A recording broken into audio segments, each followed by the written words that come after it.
Senhor, muito obrigada por esse dia. Obrigada, Pai, por nos conceder o privilégio de estarmos mais uma vez aqui reunidas, Senhor, para levar, Deus, esse conteúdo a tantas vidas. Um conteúdo, Senhor, que primeiramente tem falado conosco, comigo, e eu te louvo, Pai, porque a cada desafio desse, nós também nos achegamos a mais e mais a Ti, aprendemos mais de Ti, e obrigada, Pai, porque o seu trabalhar, ele primeiro é em nós. Usa-nos, Senhor, mais uma vez, e que o Senhor fale através de nós, Pai, para todos os que estarão ouvindo, Senhor, esse podcast. Em nome de Jesus, é que eu te peço e já te agradeço por tudo. Amém.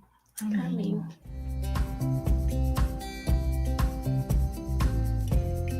Let's go? Let's go. Olá, bem-vindas a mais um Deus Ouve Elas. Eu sou a Jéssica Machado. Eu sou a Lana Carvalho. Eu, Luzane Winter. E eu, a Cat Lopes. Se você não viu nosso episódio em vídeo, você pode conferir no YouTube, mas também nos nossos streamings de áudio que você já está acostumado. Mas esse episódio é um pouco diferente. Como diz o nome, reunião de pauta, você vai poder ouvir um pouco do que acontece antes de realmente gravarmos cada episódio. Esperamos que seja um episódio especial, como todos os outros que foram até aqui. Eu acho muito interessante a gente falar sobre a simplicidade da oração, né? Às vezes o pessoal vem assim com essa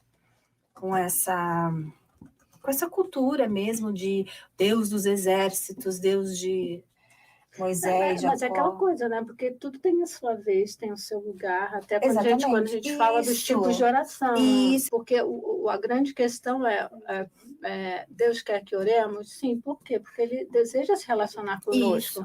Ele deseja nos ouvir. Né? Por isso até a própria premissa que a gente tem de Deus ouve elas. Exatamente. Né? Deus nos ouve o quê? Porque a gente tem essa convicção que, de fato, Deus deseja nos ouvir. Por isso nós conversamos com Ele. Seria interessante nós abordarmos essa questão de desconstruir essa receita para oração. Sim, eu estava falando disso ontem na célula. Porque as pessoas, elas ficam muito nessa, eu não consigo orar de madrugada. Eu não consigo orar. Não orei hoje antes de dormir. Nossa, eu sou uma pecadora. Deus nunca mais vai me escutar. Então, eu acho que essa questão religiosa, institucional da igreja, vai colocando Jesus como combo, né? Sim. Então, eu não consigo mais executar esse formato. Então, eu tô fora da forma. Então, eu nem vou orar, porque Deus nem vai. Eu já sou indigna. E eu acho que essas coisas só afastam de Deus, né? Então, acho que, de repente, na hora que nós formos abordar um pouco dessa questão de conceito, da gente trazer o quanto Deus, ele é multiformas, e o jeito que ele agiu comigo vai agir diferente com a Jéssica, com você, a exemplo da forma como Jesus, ele curou o cego, né? Que ele cospe e passa a laminha. E eu acho muito interessante a gente voltar a mostrar para as pessoas o Jesus acessível. Sim, com certeza. É porque deixaram o cristianismo muito complexo, ele não tem nada disso. E ontem na célula a gente estava conversando disso, assim, né? Tipo, de como, até o que eu aproveitei, eu ia levar a palavra ontem, e deu unir, né, a nossa pauta aqui, e falei sobre oração e tal. E tanto ali no dessa parte a oração pode muito. Quando eu queria descobrir na palavra, um pouquinho mais pra frente, ele fala que uma oração é uma ação, né? Sim. Até eu já vi várias frasezinhas no Instagram, né? Oração, tipo OR, aí entre parênteses, ação. Mas bem, às vezes a gente fica esperando aquela inspiração divina, aquele momento sobrenatural que você vai sentir um arrepio, vai sentir subindo as nuvens, aí você vai falar, nossa, esse é o momento de orar.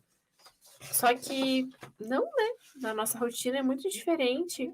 E a intimidade com Deus não é sempre, né, esse show de espiritualidade, assim, é uma ação, uma decisão que a gente tem que tomar todos os dias de manter a nossa intimidade com Ele, né? Então é bem... E sempre que você escuta alguém, não, porque eu acordo todos os dias às 4 para orar, antes de dormir eu faço todos os dias um período de meia hora de oração sozinha, depois mais meia hora com a minha família, depois mais não sei o que, eu falo assim, gente do céu, jamais alcançarei.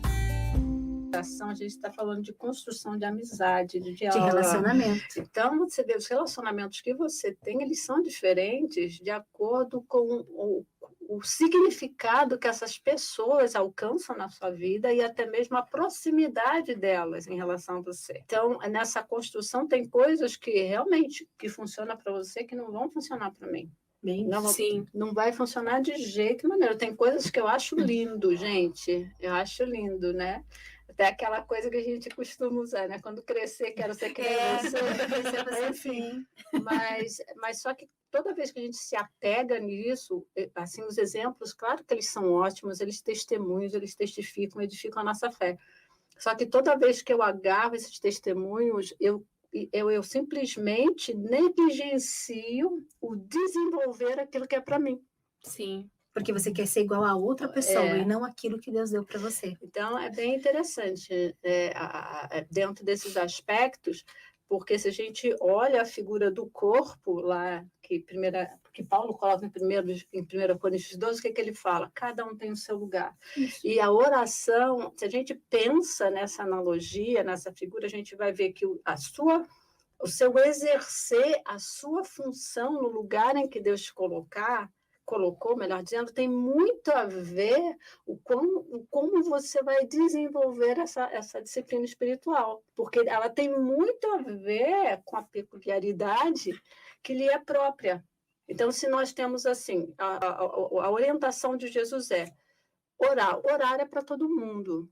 Agora, a forma como isso acontece vai muito desse relacionamento, dessa intimidade que você desenvolve com o Pai. Para mim, oração sempre foi conversa, porque se você olha, tem vários tipos de oração, até a Bíblia coloca o que é súplica, o que é intercessão, e etc. E tal.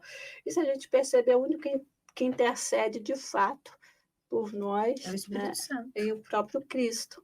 Né? Então, são esses aspectos assim que cada vez que a gente vai ampliando esses conceitos realmente de conversa, de estar com um amigo e estar à vontade, isso vai ficando cada vez mais leve, mais gostoso na sua prática também. E daí você vai descobrir, nossa, eu oro mais do que eu pensava. Sim. Porque ele não é um momento específico da liturgia do seu dia. É estilo de vida. Sim. Assim como a adoração é estilo de vida. Eu sempre me sinto muito desconfortável quando eu estou ouvindo uma pregação ou de repente ouvindo algum assunto, onde aquela pessoa eu só tenho aquele exemplo da vida perfeita, ou aquele molde. E eu tô aqui analisando, e eu falo assim, gente, mas esse molde não vai dar certo para minha vida. Pronto, nunca serei. E eu acho que o legal da nossa conversa e de podcast, quando a gente tem vários pontos de vista, e de idades, e de situações, e de experiências diferentes, é esse, porque em algum momento a nossa ouvinte vai se identificar. Olha, aquilo lá pode ser construído dessa forma, olha, isso aqui se aplica para a minha realidade, olha aquilo lá. Ela nunca... acho que a gente não passa esse desconforto de alguém estar ouvindo alguma coisa e, em vez de causar paz no coração, sabe, tá enchendo a pessoa de fardo. É porque mesmo que ela não se identifique com um dos nossos pontos de vista, ela percebe que ela pode ter o seu próprio ponto de vista. Exatamente. Ser mais uma. Exatamente. Ela pode trilhar o caminho dela, né, de relacionamento com Deus. E isso eu acho bacana. Então, todas nós acrescentamos. Gente, assim eu posso dizer, apesar de eu não ter o dom da música, eu amo, é uma das coisas que mais mexe comigo. Sim. As coisas que mais mexem comigo é música. É um negócio, assim, inclusive essa questão que eu comentei anteriormente sobre a oração do Pai Nosso, foi um dia que eu estava ouvindo um louvor, estava até em inglês, e veio, aí eles estavam cantando essa música Pai Nosso, né? Quando chegou nessa parte, bombardeada de um jeito que eu não consegui ficar de pé. Foi realmente um momento... Caiu no espírito. Assim, não, os olhos do meu coração se abriram sobre essa realidade do reino de Deus em nós, sabe? E do quanto isso é verdade, o quanto isso é presença de Deus, e é para eu viver isso aqui agora. Não é essa questão da circunstância. E eu entendi a questão que Jesus fala em João 10:10 sobre a vida plena, essa vida que satisfaz, é o zoe de Deus. É o zoe de Deus, não é você ter isso ou aquilo, não é a realização dos seus sonhos. Sabe aqueles encontros que você, assim, que Deus prepara para você? Porque existe assim essa coisa da... Porque eu entendo assim, tem muitas... Você pode... Claro, a gente lê a Bíblia, mas tem muitas coisas sobre a realidade de Deus que ainda se encontram no plano da informação, apenas na informação. Não é vida em você ainda. Não é. Você sabe que é vida, mas ela ainda não está em você. Mas quando isso sai da tua cabeça para o seu coração... É quase que Matrix, né? E começa... Não, e toma forma. É um negócio libertador. E como é interessante, né? São coisas que a gente... Normalmente são coisas que a gente escuta há anos. Sim. E de repente você tem um clique. Sim. Esse insight você divino. toma a pílula azul. Não é vermelha? Da filha que elas estão falando. Você simplesmente você é aquela questão, realmente a questão de escolha, e você escolhe a vermelha, porque por que a vermelha? Porque ela representa a redenção. Quando a gente fala de crescimento, de vida, tem muitas coisas que tinham significado para mim, um valor para mim um tempo atrás, que hoje não tem mais. Então, muitas pessoas me consideravam cinéfila. Sabe, aquele ímpeto que eu tinha para filmes, hoje eu não tenho mais. Às vezes eu vejo um filme, por exemplo, eu vi um filme, tipo, no YouTube, até que eu estava procurando uma outra coisa, aí, outra confissão, eu gosto de filme romântico. Daí pelo título, estava Spring 2000, daí, que eu gosto dos filmes da Hallmark, que eles ainda são mais leves. Fui abrir, e quando eu abri, era assim, A Menina que Acreditava em Milagres, era um filme cristão. E a construção dessa coisa, do questionamento dessa coisa, realmente, até para o pastor, que ela começou, ela teve um encontro com Jesus, porque aquela palavra, assim, se você tiver fé do tamanho de um grão de mostarda, impactou a vida da menina de uma tal forma, e que ela viu Jesus. Ela foi para uma beira do lago, ela teve uma visão e coisa e tal, e a partir daí ela começou a curar. Só que essa cura, ela vinha assim, não é que ela curava todo mundo, ela recebia a visão e ela desenhava. Assim, foi fantástico. Gente, eu chorei nesse filme. Por que eu chorei nesse filme? Eu chorei muito no momento. Então, quando, assim, e até o pastor, ela virou o pastor assim, porque ela falou assim, não, eu falei com Deus, Deus falou comigo. Aí o pastor, mas como assim? Eu falei assim, você não fala com Deus nem nos domingos? eu achei ótimo. Para encurtar, teve uma hora, então, que as pessoas começam a ver nela a esperança. E aí vai assim, e tem um momento que, é o spoiler aqui, quando ela cura uma menina cega. E daí a menina que estava doente, que ela tinha tido a revelação que era para ela estar com essa menina que tinha câncer. Então, como último recurso, ela vai até essa menina, e essa menina que estava doente, ela vê quando ela está assim orando, não, a forma de oração por essa menina cega, ela simplesmente tem um anjo, essa menina que estava doente, vê esse anjo com as mãos dessa menininha que estava orando por essa menina cega. Gente, eu chorei de um jeito. No episódio passado, então, a gente começou a falar de mulheres que foram marcantes, né? O que assim, influenciaram de alguma forma a sua época, o seu tempo, pela postura que assumiram, inclusive, em relação à oração. Sobre Mary. Vamos começar com a Mary? Mary, did you know? Não, gente, eu amo essa música, embora eu não saiba cantar. Eu amo essa música. A primeira vez que eu ouvi, eu chorei tanto. Você imagina, assim, que aquele que você olhava Na verdade, era o Filho de Deus. Cara, Nossa, essa música é muito linda. profunda demais. Mas, enfim. Maria, tu sabias que o teu bebê ao cego curaria. Uma das coisas que estudando Maria, a gente nota, é uma mulher com muita dor, com muito sofrimento, porque mesmo ela sabendo que é a mãe de Deus, a mãe de Jesus, ela não deixa de ser mãe. E por mais que a Bíblia não fale sobre o apego emocional dela a Jesus, principalmente porque, né, de fato, a Bíblia não fala muito sobre ela, e ainda cita, né, que mãe que esquece do filho por 12 horas. Ainda Aos 12 anos, sobre a né? pobre Não, mas coitadinha. aquela coisa Coitadinha. tá brincando com os amigos. Lá na rua, Tá vendo? né?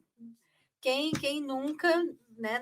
Na minha geração já nem tanto, mas na geração da minha mãe, você chega da escola, mal só joga a mochila na rua e vai pra rua brincar, né, filha? Você só entra na hora que a mãe chama pra tomar banho e jantar. Antigamente era assim, hoje em dia não é mais. É porque hoje em dia as crianças nem saem de casa. Não, Só para estudar. só.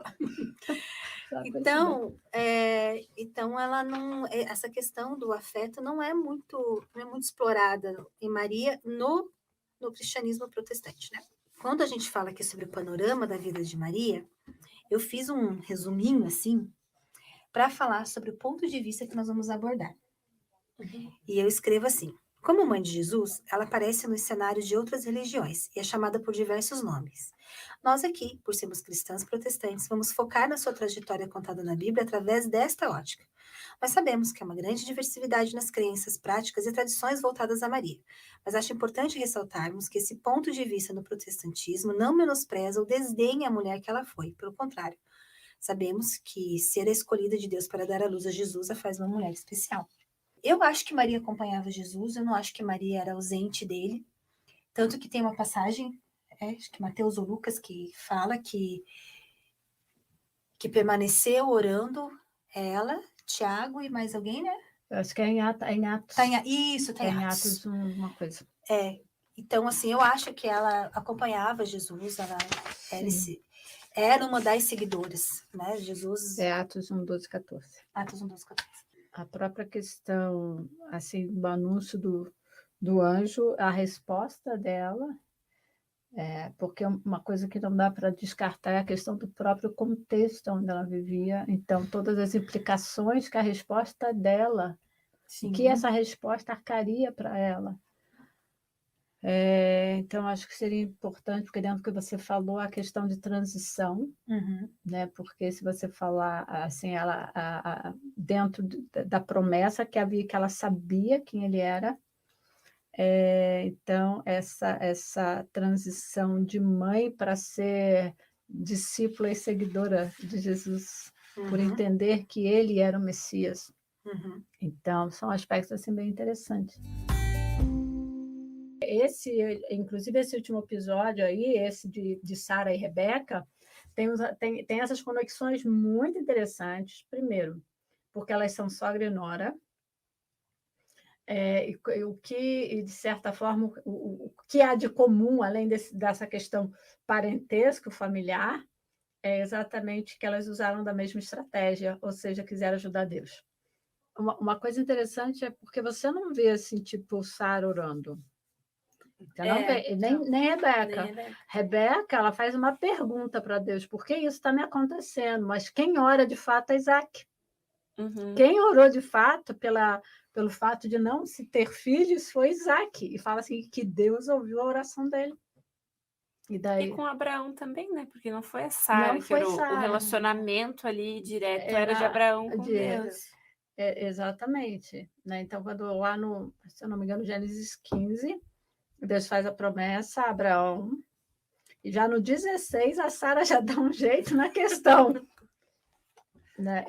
E quando o anjo vem antes de destruir Sodoma e Gomorra, em Gênesis 18, e ela ouve o anjo falando, ela ri. Né? E a partir dali até que o nome de Abraão e Sara são trocados. E daí é aquela coisa. E é uma coisa assim, né? Porque você vê, a Sara deu que antecipou, né? Que a gente colocou a carroça na frente dos bois, E daí ficou insatisfeita com a situação, né? Ainda vai lá reclamar para Abraão, olha só o que essa mulher está fazendo. Aí ele falou assim, você que arrumou isso, você que dê conta dela. Então, eu fiquei pensando, eu tava, tipo, relendo hoje, né, e fazendo as minhas anotações, eu fiquei bem com isso na cabeça. Como é até um costume que a gente tem até hoje, né? Tipo assim, às vezes, quando a gente não para ouvir a voz de Deus, nem buscar a Deus para decidir alguma coisa, quando a gente mete os pés pelas mãos, e aí quando vem a consequência, a gente tenta jogar a culpa, né? Às vezes a gente pode tentar jogar a culpa em outras pessoas, porque não era de Deus, aí agora acontece isso e tal, e tem essa consequência. Eu fiquei, porque, sei lá, às vezes acho que eu já fiz, acho não, né? Eu já fiz isso. Então eu me identifiquei com Sara nesse momento. É que nem quando a Sara ri, né? A gente muitas vezes lê e discrimina, né? Pelo fato de a gente saber todo o contexto da história. Sim. Mas quantas vezes a gente não faz isso? Não, e se for ver, tipo, ela já tinha 80 anos e tudo mais. E é uma coisa assim, porque exatamente essa coisa você olha para você, toda vez que você olha para você, no sentido de cumprir o chamado de Deus para sua vida, é assim que você age. Nossa, é verdade. Agora, quando você olha para ele, realmente para ele, aí você vê os grandes homens na história, não é porque eles eram falhos, mas você fala, poxa, mas como que eles avançaram tanto em termos de obra de Deus, de ministério? Aí você olha, eles não estavam olhando para ele, para eles. Eles estavam olhando para Deus e isso faz toda a diferença. E a Agar nem era... Tipo, ela era egípcia, né? Então, acho que ela conheceu a Deus a partir de Sara e Abrão, né? Porque... Sim. Então, Sim. Mesmo não sendo, entre aspas, né, o Deus dela, do que ela cresceu ouvindo. Mas, assim, acompanhando a família... E é muito interessante, assim, que é o anjo do Senhor. Toda vez que existe essa menção do anjo do Senhor, que é o próprio Deus revelando. É tanto que está lá em Versalete, que é o Adonai, né, que é uma das atribuições de Deus, que é o Senhor, Senhor, Senhor, né, o Todo-Poderoso. Então, entra aí, que era o próprio Deus falando com ela. Através da oração também você vai exercitando essa esperança. É nesse sentido, porque é algo que você espera resolver e coisa e tal. Porque uma coisa interessante, quando eles falam assim, até anotei dessa pergunta, né? Tem algo que eu posso fazer para te ajudar, que é uma das coisas assim, e eles estão estimulando muito essa questão do falar, de você falar, né? Porque muitas pessoas, às vezes, é assim, você olha aparentemente e está ali, coisa e tal, porque essa parte do peregrino, o que acontece? O que faz diferença, de fato, é a companhia de alguém Do esperançoso. do esperançoso. E isso é fantástico, é nesse sentido. Sim, sabe?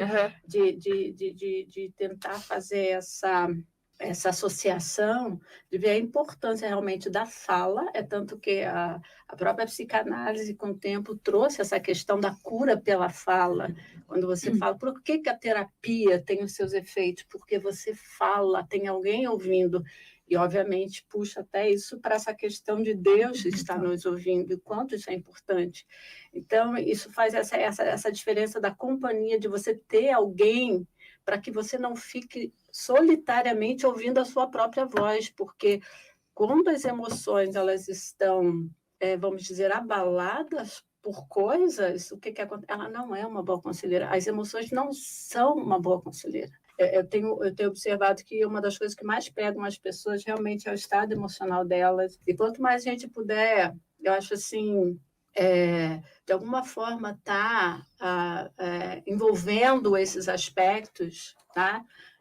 As pessoas vão se aproximar muito mais de nós, vão criar muito mais identificação, porque a gente está falando delas, a gente não está falando de ninguém aleatório nessa identificação, né? Então, até coloquei as próprias questões, por que a fala é importante, e até essa pergunta é onde entra a oração nisso tudo.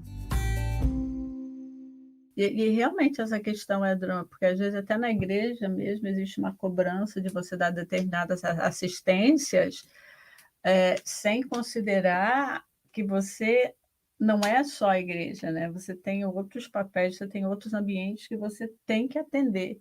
E, biblicamente falando, a igreja, ela vem assim, basicamente, no final da lista, porque primeiro Deus e a família vem em segundo, né? E depois, inclusive, o trabalho. E daí, depois do seu trabalho, a igreja, você vai ver assim que não tem razão realmente de... Tem razão assim, né? Porque a liderança acaba forçando você a dar sua assistência, assim, às vezes até muito maior, né? E daí negligenciando outras tarefas que são essenciais e têm prioridade, e a família é uma delas.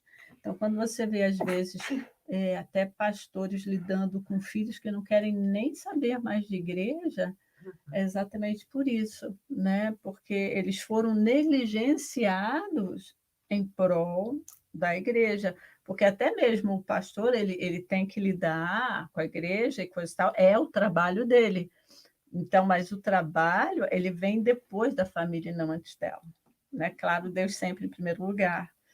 E às vezes essa troca de ordem acaba trazendo muitos transtornos nas famílias, inclusive dentro desse ambiente eclesiástico, por conta disso, né? Porque, querendo ou não, a sua família é o seu primeiro campo missionário, é também a sua igreja, né? Em termos dessa, quando a gente fala da igreja de Cristo, mas nesse sentido da igreja invisível, deve ser a sua prioridade, né? E, enfim, aí agora quando você parte, então tá, eu saio do micro para o coletivo. Aí sim a igreja vai ser esse coletivo no sentido de desenvolver a comunhão com os irmãos, tá? Mas ela não tem que ser a prioridade em detrimento da sua família, porque nisso, se você não cuida dos seus, a Bíblia fala que você está pecando, né? E às vezes essa, eu diria assim, essa distorção, essa má interpretação de que você servindo a igreja é quando você serve a Deus, né? Que você só serve a Deus quando você está na igreja e você está dando o seu tempo e você está dando a sua vida lá. Não, é uma extensão, mas você serve, o servir a Deus é desde o momento que eu entendo que você entrega a sua vida ao Senhor. E Ele conduz todas as coisas, Ele é o Senhor da sua vida, e dentro da sua família você presta culto a Ele, você serve a Ele quando você serve os outros. Quando você serve a sua família, você está servindo a Deus. Quando você serve seus filhos, você está servindo a Deus. E honrando a Ele, porque exatamente você está cumprindo aquilo que Ele traz desde o Antigo Testamento e que é bem explícito em Deuteronômio 6. Né? Que Ele fala assim, tu diga o que eu fiz, porque o testemunho porque eles não passaram o que vocês experimentaram. Então, o testemunho que eles vão ter a respeito do que vocês experimentaram é a vida que vocês manifestarem a eles, porque, do contrário, né, vai ser sempre os outros. Tanto que a gente vai ter o quê? Instituição de igreja, de congregar, vamos dizer assim, pós-apóstolos. Até lá você não tinha isso. Até em relação ao tabernáculo, não existia rotina de culto, né? Era a ida para o sacrifício, a ida ao templo. Ainda o templo, porque o templo é destruído em 70, até aí. Mas era assim, iriam lá uma vez por ano, e era essa vida cristã, ou vida com Deus, né? Sim, no Velho Testamento. Então, é aquilo que nós já comentamos aqui. Não existe várias vidas, vida secular, vida não sei o quê. Eu tenho uma vida, e se eu sirvo a Deus ou sirvo a Jesus, todas as minhas atitudes vão refletir esse caráter, esses valores, esses princípios. Então, em tudo eu estou servindo a Deus, adorando a Deus, cultuando a Deus. Só depois, né, a gente começou a... assim, Jesus... Na verdade, a igreja ela começa com Jesus. E eu gosto muito dessa simbologia. Isso é uma coisa que sempre me chamou a atenção, vou compartilhar com vocês. Porque, assim, se você volta no Gênesis, Jesus ele é chamado segundo Adão. Né? Isso. E que ele veio exatamente cumprir aquilo que o primeiro não conseguiu. E quando você vê assim, quando Deus cria a mulher, da onde Deus tira a costela de Adão, né, ali do lado. E é muito interessante para mim ver essa simbologia quando Jesus está na cruz e fura um lado dele e sai água e sangue, né? Assim, e ali, para mim, como a igreja é chamada noiva de Cristo, para mim ali é Deus, através do sacrifício de Jesus, como ele é segundo Adão, trazendo figuradamente essa mulher para essa que sendo auxiliadora idônea, né, em relação à igreja, ali trazendo a existência a igreja noiva de Cristo, porque a partir dali, né, após a ressurreição de Jesus, você vê a própria ação do Espírito trazendo e gerando essa vida. Então, para mim, isso tem um simbolismo muito grande, que não é só o aspecto assim, que ele foi transpassado pelas nossas transgressões, sim, mas o fato dessa abertura do lado e ter saído, a igreja foi gerada, porque é o nascer da água e do Espírito. Então, você tem ali a água e o sangue, né? E praticamente o Novo Testamento traz todo esse simbolismo de água como realmente a ação do Espírito, e então e o próprio sangue, né? Trazendo essa coisa do resgate e da salvação. Então, isso para mim tem uma abrangência assim, fantástica, enorme.